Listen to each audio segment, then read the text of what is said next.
Is brought to you in association with नया bright maximum power दाग तो चला जाएगा and ऑल प्लस क्रीम जिंदगी का ढेरों मजा and सॉफ्ट बनाए Capri की natural skin care and wellness range and Peak Friends sandwich biscuits भरपूर मजा हर बाइट का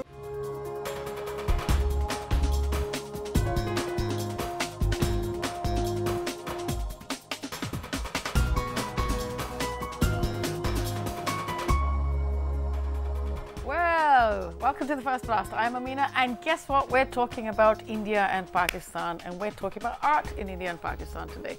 And it's going to be a fabulous show because we're going to find out all about young people, what they're doing, what's happening in Pakistan, and we're going to draw a little bit of an analysis and see what kind of activity levels we have going on both sides of the border. Don't forget, we are neighbours and we do share a common heritage. And what fun it's going to be to find out all the lovely things about both countries. So stay with us, take a look at the sneak peek, and I'll see you back.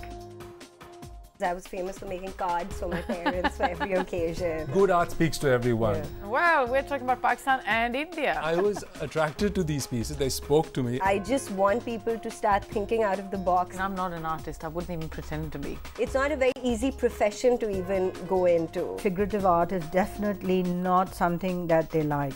I don't understand figurative art.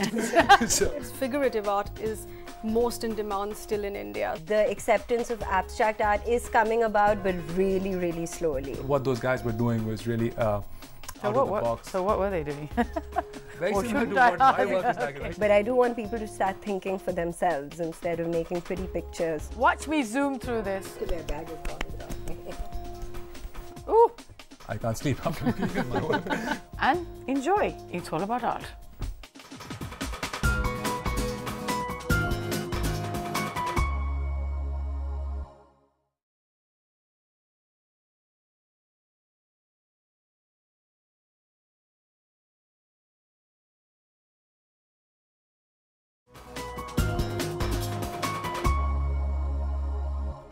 Welcome back from the break, everyone, and we are talking about Pakistan and India today. Yes, we are. We're talking about doing a comparative analysis of the art scene both here and across the border. So, we have two very special people on set today. We have Dhiraj Singh from Delhi and we have Sonia Chundrigar, both of them artists. Dhiraj is going to tell us a little bit about his experiences. Now, I know this is your first trip to Pakistan, am I right? Yes, absolutely. And thank you for joining us. And how do you find it so far? My first impression of Lahore was like everything is the same as Delhi, except for the signboards. They are in Urdu. Everything else seems the same. That's interesting. Yes, I haven't been to Delhi. I've been to Mumbai and I've been to Bangalore. Sonia, you studied art. Yeah. And where did you study it and what did you study? I was at the University of Leeds for my foundation year, and then I continued at NCA, where then I finished my major in painting and I had minors in miniature painting and photography. And that's your specialty, is that what you like to do? What about you, Dhiraj? What do you like to do for art? I do abstracts mostly, but I'm largely self-taught. I haven't been to art school and stuff. I used to be a journalist, and so I made the switch rather recently. What's recently? A year. Okay. What have you done in that 1 year? What have you done in that 1 year? I've done a lot of abstracts, canvas on acrylic on canvas, and that's the best way I can express myself, I feel, and it's very therapeutic. It's very meditative. Did you find that when you were a child that you had an aptitude for art, or that it was particularly passionate with you? Or, well, yeah, in a way that I felt like I was always interested in the creative side to even doing school. Stuff or yeah, making stuff. I always liked to make things. I was famous for making cards for my parents for every occasion. And like, can I implore you, please, quickly, Sonia? And like, it all started with like making posters for school, and you know, like I was always the one who was the most enthusiastic to make things. And everyone probably went, Sonia will do it. Get her, make her do it. And how did it start with you? Did it start in childhood? Yes, I was a major junk collector at home. I used to go around collecting whatever odd pieces and stuff. I had this huge collection, and whenever I was asked what it's for, I used to say. I had no answer, but it was like this collection which stuff which I found lying all over the place, and I picked it up. And I was trying to build this huge sculpture with all these pieces together. And what were these? Give me an example of some of these pieces, please. There were bottles, there was plastic stuff, there were nails, there were screws, there were... Oh, anything and everything. Anything and everything. Magnet pieces, shells. And so what did you sort of manufacture, produce? I don't know, I didn't produce anything. It's just that wild array of goods. I was attracted to these pieces. They spoke to me at a very young age. I don't know. Now, when I look back, I recall and I remember they attracted me, and maybe I could have done something with them if I had the direction. But I was just thought to be a weird child, you know. He just collects stuff, you know. Yes. Well, you know, there's kids in the world that collect stuff. Why not? You know, you can be collecting stuff. Yes. I mean, basically, we have, as you can see, two wonderful young artists on either side of the border, you know, making a statement and sort of growing as they go along. Both of you describe your work as abstract. What is abstract for you? What does it mean? It's instead, I put like my feelings and emotions. I want people to feel those instead of me illustrating them for them.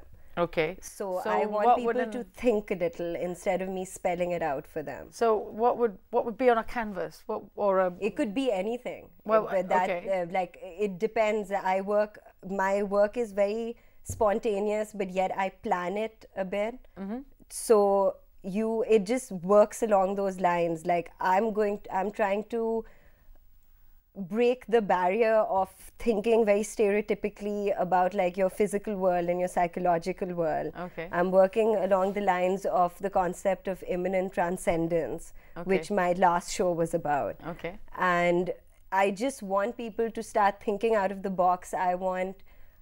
As I said before, I'm not going to illustrate things for them. And I want them to decipher the meaning they get from the surface that I create. Find their own meaning from it, you say? Yeah, you can find your own meaning. I give titles to all my paintings to give them a slight peephole into what they're about. But I do want people to start thinking for themselves instead of making pretty pictures too. What about you, Dhiraj? What's abstract for you? Yeah, I think it's quite similar. For me, abstract gives you the freedom to just like lay out your subconscious on a canvas. I'm interested in the phenomenon of pareidolia, which is like joining the dots and seeing faces and seeing figurative images in a color, in form, and outside any surface, like which the is faces texture. in clouds when you're little. Exactly. For me, color is form. When I lay color on the canvas, it just when I lay the layers out, they start forming things. And I work usually on the floor. My canvas is on the floor. And I work around it, so I have no fixed orientation for the canvas. Oh, okay. So I'm just going round and round. And whenever it's done, that's when I decide which way it has to be up on the wall. You decide when it's done, and then you decide which way is the right way up. Yes. Basically. Yes. You need to probably put an arrow on the back for most other people. No, that's the way I sign. So sorry, I couldn't help that, Dhiraj. You'll have to forgive me. You know. Well, this way up. You know, it's like the fragile sign on a box when you're carting stuff around the world. Is there a huge demand for your work? Not huge, but is there a demand for your work? And that's not fair, probably. But well, for Pakistan, abstract art, I still feel is still very new, and very few people are genuinely interested and understand the work. But now attitudes have been changing. I feel there has been a slight art boom in Pakistan, where now, like, the time that I've entered as an artist, it's a more accepted profession than it was like a few decades ago from like the previous, like the masters for Pakistan. Dhiraj, I saw you nodding your head frantically when Sonia was talking about abstract art and the appreciation of it and so on. How do you feel about this? It's very similar to what she said in India, because a lot of people think it's too easy to do, because that is their first thing, that even my 5-year-old grandkid could do that, you know. But gradual acceptance is on the way, and people are realizing that, you know, it's not as easy. A lot of thought has gone to it, and a lot of feeling, emotion, etc. have gone, and effort have gone into it. People over here also consider it very easy to do, and you're really criticized for that, oh, anyone can do that.